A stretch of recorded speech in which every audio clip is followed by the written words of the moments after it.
Non veg കഴിക്കുന്നത് പലരും പറയുന്നത് ഡേഞ്ചറസ് ആണ്. അപ്പോൾ എന്തെങ്കിലും ഒരു ആരോഗ്യ പ്രശ്നം വന്നു കഴിഞ്ഞാൽ ഉടനെ ഇറച്ചി മാറ്റി വെച്ചു, മീൻ മാറ്റി വെച്ചു, അതൊന്നും വേണ്ട, പച്ചക്കറി. പിന്നെ പനി വന്നാൽ ഉടനെ നമ്മളൊരു കഞ്ഞി കുടിക്കുന്നു. ഈ ഒരു ട്രാക്കിലാണ് വരുന്നത്. അതൊക്കെ നല്ല മെത്തഡല്ല.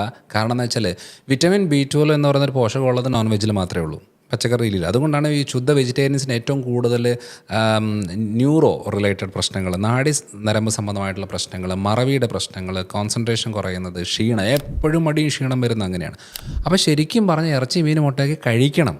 അപ്പോൾ ചിലർക്ക് പറയാറുണ്ട് എനിക്ക് ഇറച്ചി കഴിച്ചാൽ വയറിന് പ്രശ്നമാണ്, സ്കിന്നിന് പ്രശ്നമാണ്. അങ്ങനെയുള്ളവർ മാത്രമേ അവോയ്ഡ് ചെയ്യേണ്ട ആവശ്യമുള്ളൂ. അല്ലാതെ ഇറച്ചി മീൻ മുട്ടയൊക്കെ ഒരു ശരീരത്തിന് ഏറ്റവും ആവശ്യമുള്ളൊരു കാര്യമാണ്. അത് ഒരിക്കലും അത് ഡേഞ്ചറസ് ആണെന്ന് പറഞ്ഞ് മാറ്റി വെക്കാൻ പാടില്ല. കാരണം പലപ്പോഴും ബീഫ് മാറ്റി വെക്കുന്നു, കൊളസ്ട്രോൾ കൂടുന്നു, യൂറിക് ആസിഡ് കൂടുന്നു എന്നൊക്കെ പറഞ്ഞ് പല റീസൺ വെച്ചുകൊണ്ടാണ് മാറ്റി വെക്കുന്നത്. പക്ഷേ അങ്ങനെ വരുമ്പം പോഷകങ്ങൾ കിട്ടില്ല.